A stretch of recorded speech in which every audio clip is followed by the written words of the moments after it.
It's the Spill the Wine Show podcast. Yeah, hi everybody. This is your host, some call me the wine guy, LeRoy, wine guy Guilford. Yeah, I guess there's a lot of wine guys in the world, so that might be debatable, right? So anyways, yeah, episode 13. Finally, yes, here we are, and it's Good Friday, and a super Good Friday here on the Easter weekend of 2022 because I'm in Fredericksburg, Texas. And we're in a cute, fun, brand new little winery with an incredible story. But I do want to pop in and just say, some of you are joining us for the first time, so I always like to kind of give a little quick reiteration. Myself, I've had a wine talk show in Southern California, primarily on commercial talk radio called Wine Country Talk Radio for years. And we have a great production company here called Monarch Studios out of Carlsbad, California. Roland is the guy who does all my marketing and engineering and so on. And he drugged me into the 21st century. Yeah, 20 years late, but here I am. And so instead of Wine Country Talk Radio, it's the Spill the Wine Show podcast.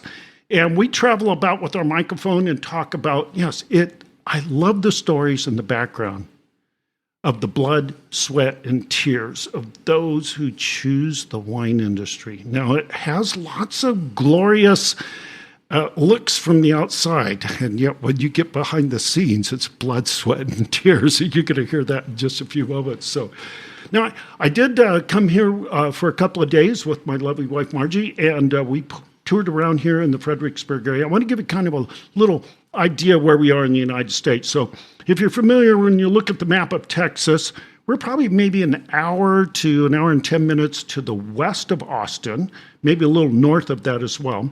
And we're straight up out of San Antonio for about the same amount of times version. And then the US 290, if you continue to the west, takes you right across just shy of, I believe it's Fort Stockton.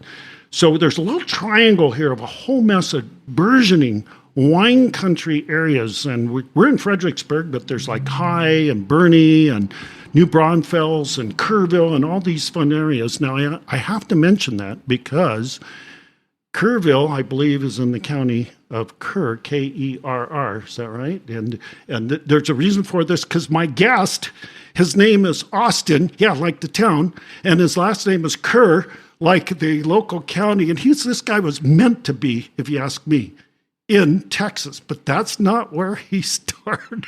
That's right. Austin, jump in. Okay, thanks. So I guess the best way to start is just at the beginning. So I grew up in Oregon, in a little town just over the border from California called Ashland. So I grew up there as a kid. I was in Shakespeare plays. That's what Ashland's sort of famous for. And went to school in Eugene, Oregon, the University of Oregon. And that whole time I grew up, I was not thinking about wine at all. I was actually studying to be a doctor. So in my family, there's a lot of doctors. My brother's a plastic surgeon in Austin. My uncle's a dermatologist. My father was a chiropractor. My mom's a nurse. My grandfather was head of the health department in Washington, D.C. It's like 50s. Unspoken pressure following the footsteps, right? Yeah, I mean, I get that a lot, that people say, you were pressured into being a doctor, but I really thought that that's what I wanted to do. Mm-hmm. And, I went on studying biology and chemistry and did a couple of trips abroad while I was in university. And at the end of it all, I actually got accepted into medical school, which was quite a feat. So I went to California to go to medical school at Western University of Health Sciences in Pomona, so not far from... So you're not unfamiliar with our Southern California area? Yes. Yeah, exactly. Spent a little over a year down there and got into medical school and found out then that it wasn't what I wanted to do. Yeah. Now, we were talking earlier today, and there's a number of areas we said that were really quite fun, but there's one specific, and I have a daughter who's a doctor, and you have to conquer this area and look forward to it. What was that? Yeah, so there's a couple of big tests in being a doctor. I would say the first one to weed people out is organic chemistry, and if you can't do organic chemistry, you're not going to make it. And the next one is anatomy. And to be a doctor, you have to know anatomy inside and out, and there's basically one way to do that, which is to dissect a body. And that's where you found out this isn't for me. No, now, it'd be different if we were dissecting a grape, right? So, yeah, which I've done several times, actually. Yeah, so that was a particularly visceral experience for me. And it did not settle with me well. It was a very personal and intimate thing to do. And there was a team of 4 of us that had to go through this body. And I literally woke up in the middle of the night with just night terrors and sweats, and I knew that it wasn't for me. Okay, so now, hold on. We got to take a little clink of the glasses because everybody knows, no, we never do a show without, yes, we have to sip up the wine, which, by the way, they have some yummy wines here. Now, the name of their place here, and he's right on the main drag of US 70. It kind of runs east to west, but right here through the main street, and it is Main Street here, of Fredericksburg, it kind of runs more north-south for a couple of miles here, and it's like total Americana, Main Street, USA. As a matter of fact, just coming down here, and we're in the after hours right now. They just closed up at 10 o'clock, so we waited till all the customers had their fun and everything else and decided we'd sip some wine and talk the story. So if you hear a little echo in the background, there's a real incredible story about the building that they're in for the tasting room. And before I jump too far forward, I'm going to take a little rabbit hole tangent just for a second, because they're going to hear a little bit of the echo in this beautiful tasting room, because it's not exactly the acoustics ideal for doing a recording, but that's because we're surrounded by all kinds of blocks of limestone. So why don't you talk the story of this location? Okay, so let me give you a little bit of the history of Fredericksburg. So Fredericksburg was founded in 1860, and I think there was a baron from Germany that bought a bunch of land here, and then his stick was to sell that in 10-acre parcels to people in Germany who then came across in a boat and resettled here.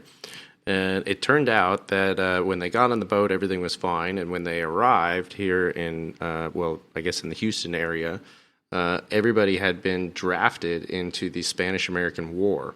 So all the people that had the carriages and the covered wagons that were supposed to bring them from the coast to Fredericksburg, which is quite a distance inland, were no longer there. And they ended up walking to Fredericksburg to establish it. A number of people died along the way. I mean, it was hardship of the American West for sure. So the building that we're in right now, this was the first blacksmith building in Fredericksburg, built in 1879.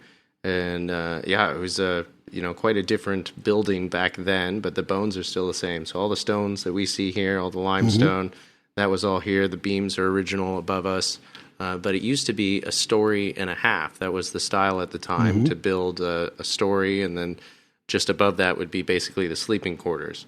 So the room we're in now would have been, the forge was over there, and there was, carriage parts and everything all over the place. And then when it came time to sleep, they'd go up above these beams here, and 11 people slept upstairs in this building. Wow. That's history to me, especially when it comes to wine, is so fascinating. Let's talk just a little bit more too, because here in Fredericksburg, Main Street is somewhat unique, because like this building that you're in, they're very keen on keeping all of these original buildings up and down Main Street. Matter of fact, the place I'm staying at, It's Inn, which is on the north end of the town here, was built in 1901, if I remember right. So there's a lot of old buildings that are genuine old buildings around here. So, yeah, Fredericksburg's done a really good job of keeping that German history alive. This year is actually the 175th anniversary of the founding of Fredericksburg. So I believe there's a big parade coming up on May 5th through the 8th, and there's a whole lot of things that they're doing to celebrate. There's going to be fireworks and, all sorts of fun things, events around town, yeah. Maybe a lot of wine drinking, too. Yeah, I would assume so. Yeah. That'll take a segue right back to, yes, let's talk about the wine. So you are at medical school and go, oh my gosh, this is not my thing. So that's where the new journey starts. And we talked about that earlier. Why don't you pick up there? Okay, so leaving medical school, as you can imagine, was a pretty tough life decision to give up on that and to realize that it wasn't for me. And it really did take me some time to process it. So when I ended up leaving school, I was sort of kicking around looking for things to do. Had a few odd jobs here and there, but I really ended up kind of back home working at a ski resort, and I was selling tickets so that I could be a ski bum. Okay, now back home is there in Oregon, where there was plenty of snow, right? Okay. Yeah. So the little mountain that I learned to ski at, which is Mount Ashland, just outside of Ashland, Oregon. And that was great and all, but it was not going to pay back the $60,000 that I owed for that one semester of medical school. So I really was kicking around in my brain, a way to be able to make some money to start paying down that loan. And it was at that time that my cousin came through town, a guy that's a little bit older than me, and I don't see him very often in my life, but when I do, it always feels quite impactful. Mm-hmm. So my cousin came through town, and he said, hey, if I were you, I would go to Taiwan and teach English. And, I looked at him, I said, the only thing I knew about Taiwan was those crappy toys we had as kids that said, made in Taiwan on it. And that was it, Uh-huh. But he said, just look into it and you'll see. And so I did. After he left, I did some research, I looked online, and he was right. I was exactly where I needed to go. So I sold my car to buy a plane ticket, and 2 weeks later, I landed in Taipei. Now, you spent several years there teaching English. Mm-hmm. Yeah, that's true. Now, how is the segue? Because you said that you met some folks along the way and this has a lot to do with the wines you have here at this magnificent place, from South Africa. So let's dive in a little forward on that story. Okay. Now, you were there in Taiwan for how long again? So I ended up being there for 11 years. Wow, that's a good deal. So you did learn to speak a little bit of, would we call it Taiwanese? There's a dialect of Chinese? Or so they speak Mandarin. Mandarin okay. Chinese. Mm-hmm. They have traditional Chinese, one of the few places in the world that still uses the traditional characters, which makes it especially difficult to learn. But I did pick up a little bit of the language while I was there. And the best part of going to Taiwan was where I ended up meeting my wife. That is a good point. Yes. So I was about 3 months in when I met her. We've been together for almost 12 years now. Yeah. So let's put a little bit of timeline to this. So right at that point in time, how many years back are we talking about? This is early 2000s? I landed in 2010. 2010. Okay. So, well, for some of us who are a little older, that doesn't sound like that long ago. Yeah. So landed there in 2010, and just so happened that the school that I ended up working at had about 15 foreign teachers, and the majority of them were South African. So that was my first real introduction into South African culture and South African wine and everything else along the way. So as we tasted up some wines earlier today, which, by the way, we'll do a little clink again, because right now, you poured yourself which, because I have the lovely Shiraz. I went for the Texas wine, so I have my Texas Mourvedre. That's the one thing I didn't taste today here in Texas. I'll have to do that before I get out of the building here yet tonight. Okay, so you're introduced to South Africa. And we talked about this earlier because your wines predominantly that you offer up here at this beautiful little place are actually imported from South Africa, right? So how did that come about? Well, so it's a little bit complicated, but basically when I was there teaching, there was a guy that I was teaching with that one day, at the top of his lesson plan, he had written down, give blah, blah, blah, like $1 million. And it wasn't $1 million US, right. So but $1 million in any kind of currency. It's just like that got your eyebrows raised. Yeah. I mean, this is the guy who remember I went to Taiwan trying to pay back that student loan. So this piqued my interest right away, and I asked him about it. And he said, "Oh, well, we have this business where we're importing wine from South Africa from people we know, and we're selling it here in Taiwan." And I thought, well, that's pretty cool. I've always been interested in wine. I'm interested in this.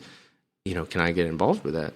And he said, yeah, we'll figure it out. So I ended up, a few $100s here and there, giving it to him. And what we'd do is we'd send the shipment of wine from South Africa and then sell it in Taiwan. And then we'd had more money to buy more wine, and it just keep rolling over and going like that. So we did that for maybe about 4 or 5 years. And the money started really piling up to the point where it was, significant enough to do something.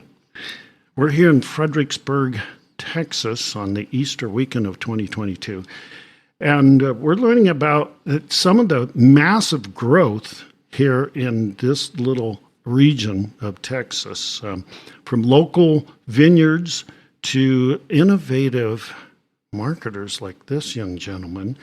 And I always love to throw it out there. You never know what will be that little light bulb that goes off in the head and says, maybe I could do that too. There's many ways to be involved with the wine industry, as you know, I talk about many times. And this one I found just so fascinating. So here we are. You're looking at, oh my gosh, $1 million.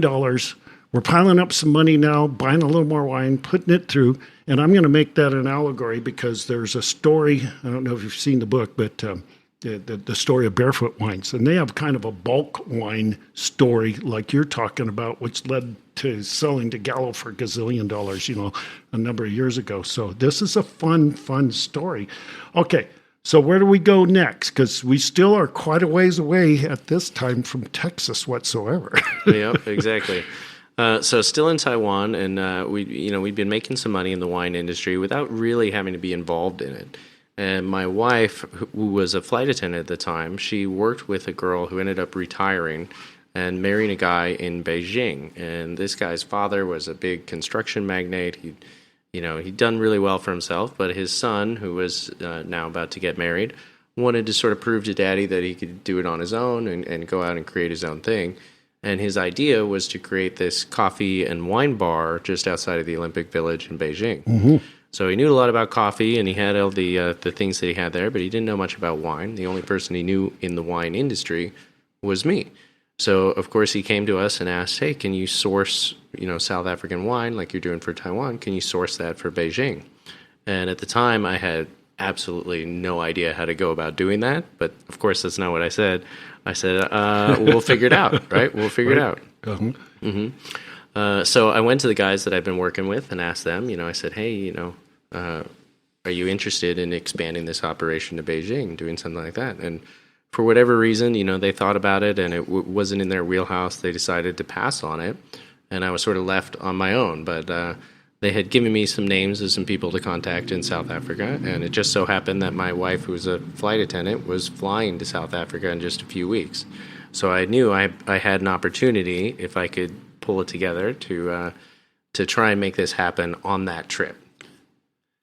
So that trip wasn't as easy as it was originally supposed to be, right? Let's talk about that because it's a fun story you shared with me earlier. Okay. So you're in South Africa now and you're going to check out this wine. Yeah. Well, before we even got to South Africa, remember my wife is working on that flight. Mm-hmm. So for 9 hours, she's going up and down economy class, delivering nuts and drinks and food and all that stuff. And I'm up in business class drinking champagne and taking naps and watching movies. So for me, it was great. And we get there, we land in Johannesburg, or Joburg as they call it. Mm-hmm. And we had to go to the hotel to check into the hotel. That's how flight attendants get their in-country money. So they get paid in the currency that they can use for the next couple of days. And then we had to sneak back to the airport. So we snuck back to the airport and flew from Johannesburg to Cape Town, which is the other side of the country. So about an hour and a half or 2-hour flight or so. And we land in Cape Town, and we were picked up by a person that I had managed to arrange to come and show us around, sort of a negotiant or an exporter that could take shipments or different things of wine and put them together to send on a boat, basically, to China. So when we showed up, he was expecting these big clients from China, which is not exactly, the picture of who I am as a blonde-haired, blue-eyed American. I think he was a little bit surprised, but nonetheless, he was dressed to the nines. He was in a 3-piece suit, tie, dress shoes, the whole works, here to impress these big new clients. Now, that trip into the country had some challenges. Let's talk about that, because a lot of people don't realize when you're setting up and following, you might say, a little trail. You've got a hunch where, you've got something happening, but you have to stay on that trail to find out where you're going. Let's talk about that, because that trip into the country ended up being somewhat of a challenge. Right? It did, yeah. So he picked us up and he was taking us around the winelands, which is mostly around the area of Stellenbosch. That's the big wine region in South Africa. And he took us to all these big places, big vineyards that had already been producing a lot of wine and exporting to the United States and exporting to China. And I just knew that wasn't the market that we were in. Like if it was already in China, then somebody else was going to have more money and more power and be able to do more than we would ever be able to do with it. And essentially, they'd be able to get it at a cheaper price because they can just buy more of it and sell more of it than I would ever be able to. So we wanted to find somebody that was so small that they didn't have distribution outside of South Africa. And so when I told Anton, our exporter, our negotiant, and now a good friend of mine, when I told him this, he says, "Oh, well, I know just the place, but I haven't been there in years. So let me give the guy a call and see if he's even around, and then we'll head over the mountains from Stellenbosch into Parel, which is the next area, the next wine region just over the mountain there." Talk about that, because you mentioned that there's something special, what they call that Parel. Mm-hmm. Yeah. Talk about that a little bit. Okay, so to give you a picture, this is August, and August is winter in South Africa, so opposite of the United States. So snow-capped mountains all around Stellenbosch, which is sort of like a valley there, and the town's at the center, and the vineyards are all on the side. And as we drove over the mountains into Parel, there is a mountain there, a cliff essentially, that just shimmers. It's sort of like covered in mother of pearl, and it has this iridescent quality to it that the mountain looks like it is a giant pearl. So that's the Afrikaans name, Parel. It means pearl. And it really does just look like a giant pearl sitting up in the top of this mountain.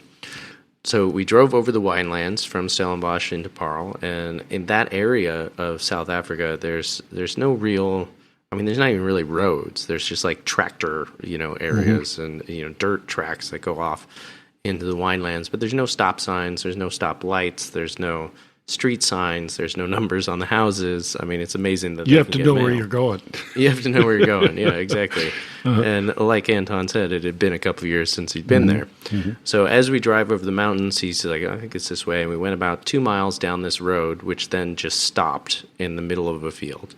Like there was no house, there was nothing. It just stopped in the middle of nothing. And well, obviously that wasn't the right way, so we had to turn around and go back. But the road that we were on was not like a be able to turn around on road. So we backed up onto the grass. And it was raining, you said. It was raining, yeah, it was raining. And it just immediately, as soon as we backed up onto the grass, like we just got stuck in the mud. Like immediately, right away. And, I'm a pretty resourceful guy. I grew up... being helpful. So, what do? I get out of the car and go to the back. Okay, I'll push, you steer, and we'll get us out of here in no time. So I'm pushing on the back, and of course the tires are spinning in the mud, and it's just spraying me with mud. So I got mud like caked on me just from the nipples down. And he's out there, trying to push in the front, and his foot slips through the front of his shoe, so his foot's in the mud, and his shoe's around his ankle. And my wife, who's been awake for about 20 hours at this point, is just not having any of this. It's raining, it's muddy, she's tired. So but she's innovative. She's innovative, yeah. She's the best of any of us. So she looks at us, and she's like, "You idiots." And she walks out into the vineyards, which is, of course, it's the winelands, right? And in the wintertime, the vines have all now died off. Right, they're all in dormancy. They're in dormancy, right, yeah. So she just walks out and snaps a few of the canes off and puts them under the tires, which gave us enough traction to get back out. And, just looked at it. She didn't even say a word. She just did it, And, of course, that was the thing that we should have done all along, So we get back into the car, and, everybody's kind of like wet, and I'm very muddy, and Anton's embarrassed about these big clients from China that he's got in the car with him. And he's apologizing. He says, "Let me just take you back to the airport. My wife's tired." She's like, "Yeah, okay, let's just go home." And I say, "No, we've come this far. Yeah. Like, this is it. This is the chance. This is the moment. If it doesn't happen now, it's not going to happen." So I say to him, "Look, we've got to be close." And now I'm going to interject because that point you just made, many times when we're pursuing things, it seems like, oh, we blew it. It's never going to happen. Not going to make it. But you stayed with it. And look at where you are now. So continue on, because the rest of that story is real fun, as we talked about earlier. Yeah. So I told him, I said, Anton, we've got to be close. Just call him and see if you can get direction. So he calls up Robert, this 6th-generation winemaker who's been making wine on his family land for 150 years. Amazing. Yeah. Just something you can't find in Texas, right? And he calls him up and he says, "Hey, I think we're close, but we're lost. Can you give us directions?" And, he's like, "Well, I have no idea where you are. Can you tell me where you are?" We looked around. There's nothing but grapes and dirt, right? So We couldn't really help him with that. He says, finally, Robert says, well, let me give you the coordinates. So he gave us the GPS coordinates for his house, and I had no idea that this was even possible, but you can put the coordinates into your iPhone, and it will take you to wherever you want to go. So that's what we did. We put the coordinates in the phone, and it took us to his house. Now, let me interject because I love that. Being an old Boy Scout when I was a kid and then a scout leader for many years, anybody that's ever had a, U.S. geological map, that's what we navigate off. So we would refer to longitude and latitude, and we talk about it in degrees, minutes, and seconds. We break it down to those little fine things. And what's really fun, folks, you have to see the T-shirt he's wearing right now because it has the coordinates of exactly where we are right now. But each one of their wines has its own coordinates, which is such a phenomenal. See, you didn't even know you discovered the name of your operation in the midst of that. That is so hot. Yeah. Let's go forward. Yes. So that moment really meant a lot to me. It was the first time, that I realized that you could use the coordinates like that. But it also inspired me to think about this is what it takes to do what I want to do, is to go just a little bit further than anybody else would have been willing to go. To go a little bit deeper, a little bit further out, that the only way to get there is to use the coordinates. So that's what we decided to name our winery. We're Coordinates Vineyards here in Fredericksburg, Texas. And as a part of that, we have the coordinates on our sign, we have the coordinates on the shirts, and like you said, every bottle of wine has the coordinates of where the grapes are from. I love it. All right, so we're still a ways away from Texas yet, okay? And like I said, for you to have a name Austin Kerr, you were meant to be here in Texas the way I see it. So let's move forward because we haven't made it to Texas just yet in your story, okay? So it ended up that one winemaker was the perfect fit for us, and we ended up sending a lot of wine from South Africa to Beijing. We were doing containers of that until coronavirus came along, and everything came to a screeching halt. So I think like a lot of people, when coronavirus happened, they were sort of wondering, well, what are we going to do now? Right. Maybe you lost your job. Maybe you, just realized that the place that you were in wasn't the right spot for you. And for us, I mean, for the first year of that, we thought we were done. And there was nothing. You were no way to bring the wines you were getting from South Africa into Taiwan and the other places you were shipping out to. So everything's just gone, stopped. Literally within a couple of months, everything that we had built just stopped. Yeah. So now we're at a crossroads once again, which proves to be, you might say, opportunity, because that's how, tell that story now, because the South African connection, there you are with the ones, you can't do anything with them in Taiwan, all of that stopped out, and yet somehow now you're here in Fredericksburg, Texas, selling those wines. So let's fill that gap. Okay, so I guess that's the part of the story where my brother really got involved. So growing up, my brother and I always wanted to work together. We've had a great relationship. The original plan was he was going to be a surgeon, and I was going to be an anesthesiologist, but we all know how that worked out. But he still became a surgeon. Oh, he's still right? a surgeon, yeah, absolutely. Newsweek named him one of the top 100 surgeons in America. So he's really doing great. Now, hold on. Got to give your brother some credit. So his first name is again? Malin Kerr is his name. Yeah, and it's Synergy Plastic Surgery in Austin, Texas. Awesome. Okay, let's move forward. Yep. Okay, so my brother was he's been living in Austin for a while now. He really had like the vision of the growth that has happened in Austin. So he's been here for about 12, 13 years. And after starting his practice in Round Rock and then Austin and South Austin and Westlake, he also bought a property out here in Fredericksburg just as a place to vacation. So he's got a ranch just outside of town here, and they come, once or twice a month and spend a long weekend here. And one of his favorite things to do is to visit the wineries all around Fredericksburg. So he's been a big fan of the wine industry and the Texas wine industry for some time. No, we have that all in common, because that's why my wife and I are here. We're bouncing around and ran into you guys. So, okay. Yeah. So he was out visiting one of the big wineries on 290, a place that's 100 acres, gorgeous, beautiful vineyard. I went there for his birthday last year and tried to order a bottle of white wine, and they were out. They were completely out of white wine for the rest of the year. His birthday's in June. So gosh, that's pretty significant. So much for white wine in summer, right? So. Exactly. And I think that was the moment where, he was like, maybe there's an opportunity here. And of course, I called him for his birthday, and I was, happy birthday. And he's like, hey, we should open a winery in Texas. And I went, you're drunk. I didn't believe him for a second, right. But a few days later, I was talking to him again. He said, no, really, I'm serious about this. I think that there's an opportunity to make it happen. You have amazing wine from South Africa.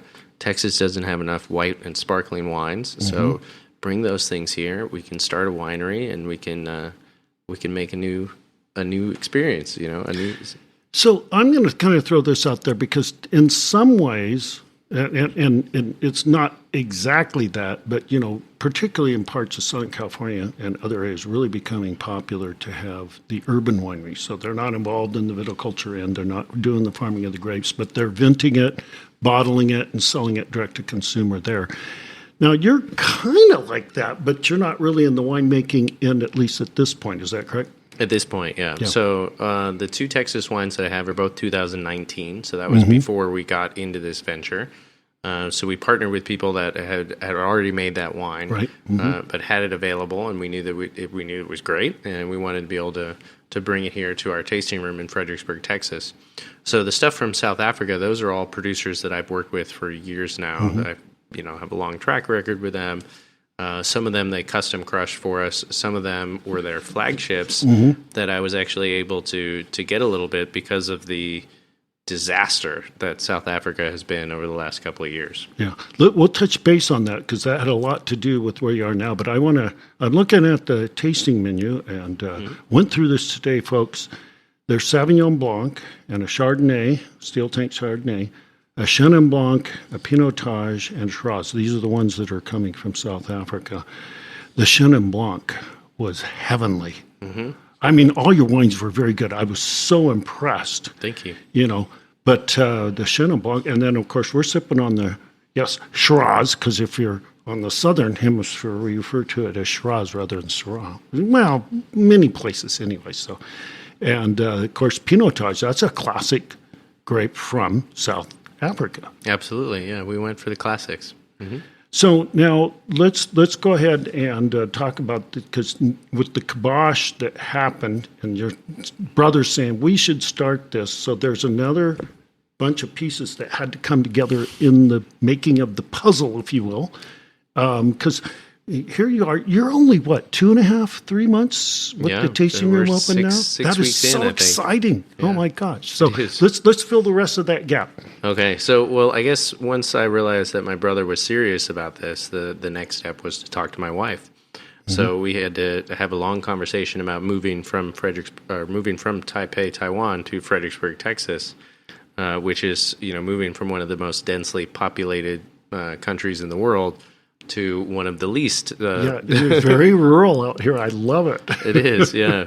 We live 2 miles down a dirt road, and the nearest neighbor is probably 5 minutes away. So it's quite the opposite. Wow. And at that time, when we were having that conversation, actually, my wife was in quarantine for the 7th time, and I think that was one of the motivations, to get us back to America, was we were just realizing that. So that you understand, folks, what he's talking about when you're in the airline industry, especially during the whole COVID thing. If you went flying from place to place and you landed somewhere, guess what? You're stuck sitting for the quarantine 2 weeks, time, right? Yeah. She did a lot of really tough thumb twiddling time, huh? So, oh my gosh, a lot of video games. Yeah. Yes.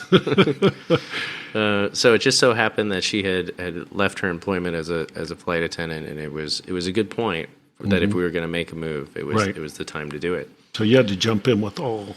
Oh, we had to be all in to do it. We left a pretty good job, a nice career in Taiwan.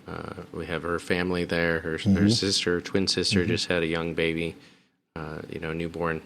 So it was leaving. It was a lot of things to leave behind, for sure. It wasn't just coming home. It was a life there that I had created. Right. And then we sold everything that we had and packed up the rest of it into boxes, which literally just arrived like 2 weeks ago. And, brought what we could in a suitcase and got on a flight from Taipei to Austin. Yeah.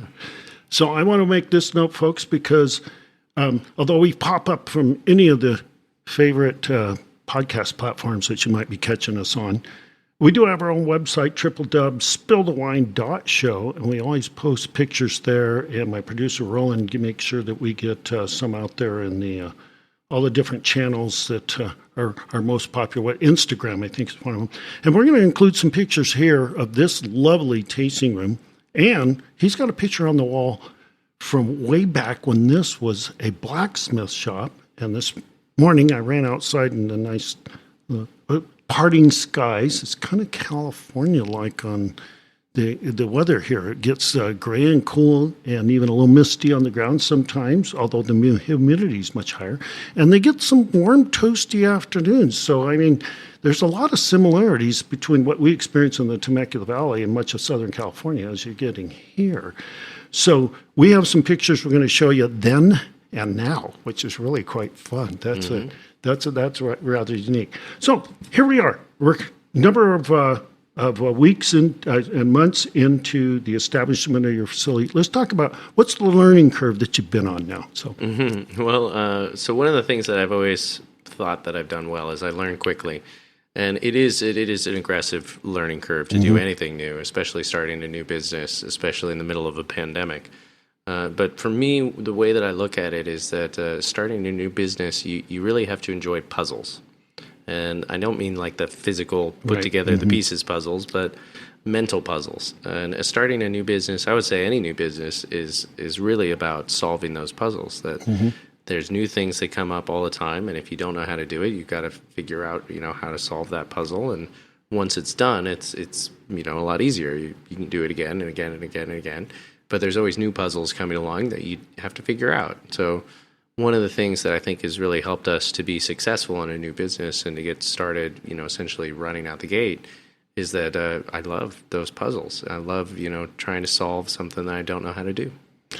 So how has been the response now here in the local community to your opening of the place here? Because you're in amongst a lot of local vintners and so on, and you're bringing some wines from outside the area. So how's that all been working? That's a great question. So a lot of people assume that if there's a lot of other wineries around, that the competition has got to be pretty strong, pretty tight. And there's another vineyard that just opened literally like 30 feet away from where we are. They just opened a month after we did. But the biggest problem right now in Texas is not the competition between wineries, but it's about the fact that most people in Texas or California or the rest of the United States don't even know that we have wine in Texas. So yeah, we're changing, at least our little bit. We're going to change some of that. Yes. I love that. Yeah, exactly. So right now, the biggest issue is not competition amongst each other, but about getting the word out there. Right. There are so many more potential customers that we could have just by telling people, hey, there's wine in Texas, and it's pretty good, and you should go try it, than it is to fight amongst ourselves about the people who already know we're here. And that's a perfect segue, because I did want to mention, my wife and I got a chance to bounce around a couple of places over the last couple of days. We had just a couple of days to fly down here and hang out and see if I could do what I'm doing right now, come up with a fun podcast. One of the one of your you might say neighbors up the road here, I met just the other day, John Thomas, and he has his Wild Seed Farms, 219 acres, and he was telling me they're getting ready to plant 11,000 vines.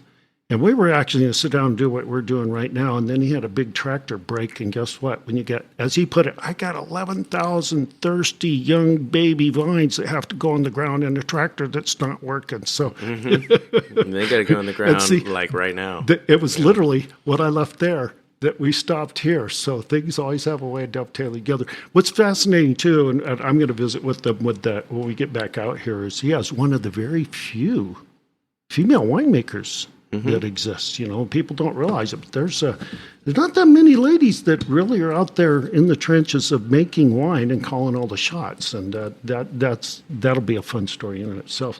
So let's talk a little bit about the future now. So as things are moving forward, we talked a little bit earlier. You're able now finally to ship, so people can get a hold of you and at least get some wine shipped to them out of state, right? Yep, You're not absolutely. quite at the point of establishing a wine club, I understand, but that, like all of us that are in this industry, and myself included, and folks know I never make it or mince a word about it. I've been part of Chapin Family Vineyards in the Temecula Valley for years and years, and in the early days, getting a wine club started, that's a lot of work, and you got to be ready for it. So you do. So we're trying to, build up our awareness first, so that when we do have a wine club, we'll have enough members to really make it worthwhile to pay somebody to run just that section, just the administration of it. But for the moment, if you want to order our wines, you can go to www.coordinatesvineyards.com. That's with an S on coordinates and an S on vineyards. And you can see everything there about how you can order wine online. We are partnering with a new company called Somley. It's going to be a way to buy wine direct from consumers in Texas. Awesome. They'll be launching at the end of this month, and we're one of the 15 beta wineries in that program. So not only will you be able to find our wine through the website, but you'll be able to find other vineyards in Texas as well. Well, I have to chime in here because my lovely wife and I are flying home. Yeah, we went and bought a cheap little Goodwill down the street here, another little suitcase and some used towels, because we took a little better than half a case of your wines here to take back with us. They were quite delicious. Wow, what a fun story, Austin. And you just and don't you find it yourself? And we talked about this earlier today. Because you were telling me, so Kerrville is in Kerr County, correct? That's correct, yeah. Right so next here's door. a guy named Austin Kerr, and he's halfway between Kerrville and Kerr County and Austin. And the city of Austin, Texas. So that's like meant to be. It really feels like it's meant to be in more ways than one. I think that getting into the community of Fredericksburg has been so welcoming. There's a number of people in the industry that have been, just amazing. To help us get up and running, and it feels like home. So I'm excited to live out my days here. Well, I do want to ask you this. So, are you? And it's kind of a loaded question, and almost a given as well. So right now, I'm looking at your menu that has 5 wines, but there's also the one local. That talk a little bit about that, because you're sourcing. We were talking about High Plains vineyards, so in not just this region, I should say, but a great number of the grapes that are being used from Texas come from that High Plains area. Is that That's right? correct. The AVA. Yeah, the So Texas can you talk High a little bit Plains. about that? So in Texas, we have 8 AVAs at the moment, and the Texas High Plains is the largest one of them. Right. About 80%, roughly 80% of the grapes grown in Texas are grown in the Texas High Plains. And that's where the 2 Texas wines that I have are from. They're both Mourvedre or Mourvedre. That's the grape. So we did a rosé and a red from those. That's what I'm drinking at the moment. And it is, it's testing pretty nice in the glass right now, actually. Yes. But the Texas High Plains... Hold on, just to prove it, you guys, yes, you never do a wine talk show without sipping wine. You got it, right? Yeah. It keeps you well-oiled, as we would say. So the Texas High Plains is... it's grown a lot. There's a number of vineyards that are new up there. That also some of the oldest ones in Texas have been growing grapes up there, and it has a really nice climate, especially for Mourvedre. That's the grape that I'm growing now, that I'm drinking now. So Mourvedre loves to have its face in the sun and its feet in the sea, is what we say. So as long as you can irrigate that ground and keep it nice and moist, and that bright, hot Texas sun.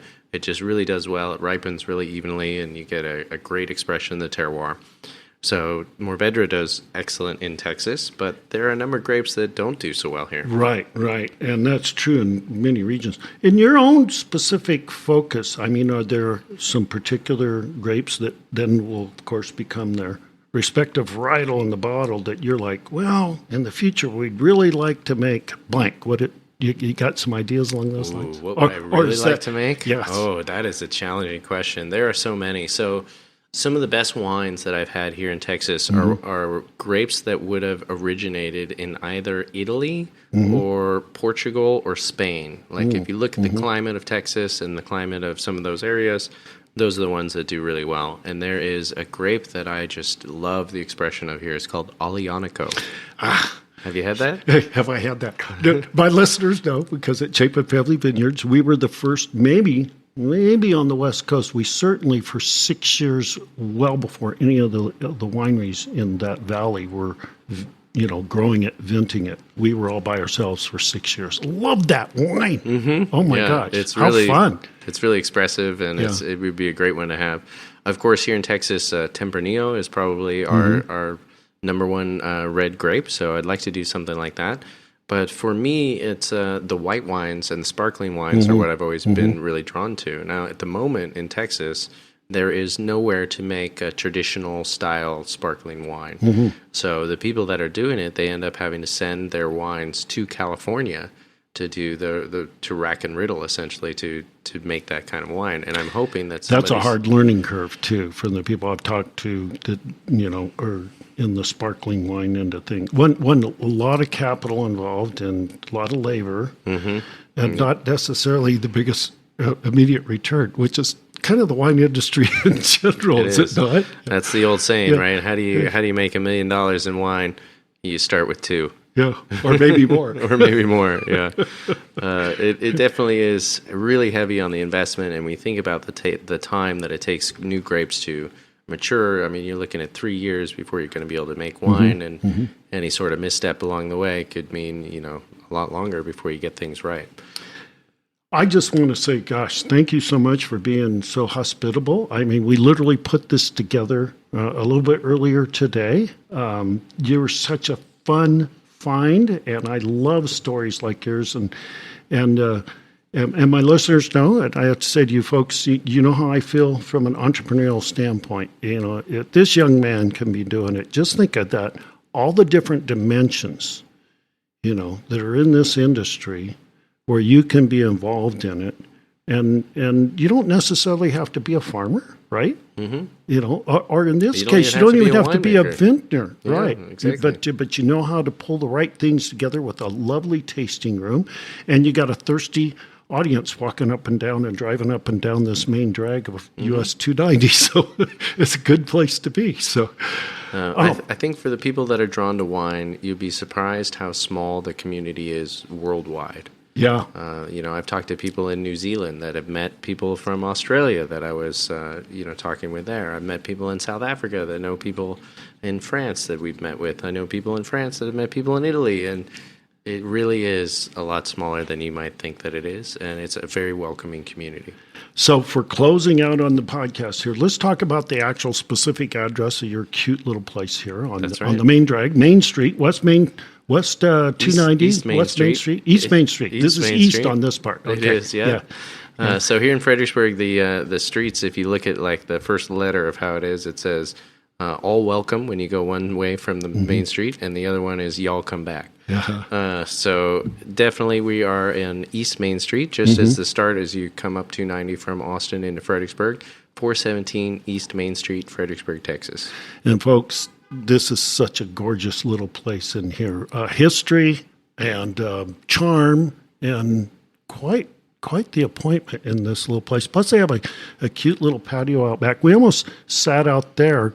There were like all kinds of chirping. I shouldn't say chirping, but certainly there were crickets all over the place. I thought, this sounds so summery. It would have been great. The only problem was I was worried about running out of power on my battery, so we decided to sit inside. Yeah, beautiful little patio that's all covered back there. There's grapevines that are growing up around the poles, and it really is like being in a vineyard on Main Street.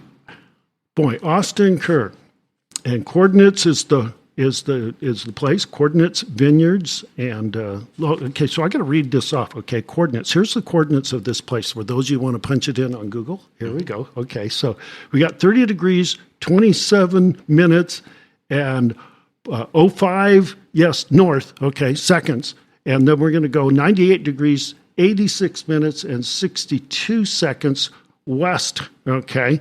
So if you punch those guys in, guess what? It'll come up with the pinpoint on the globe as to where this little place is. What a phenomenal idea. Thank you so much once again for joining us on the Spill the Wine Show. And I'm going to be very, very anxious later this summer to come back and bounce around a little bit more here in the Texas Hill Country, wine country. It's the Spill the Wine Show podcast, everybody.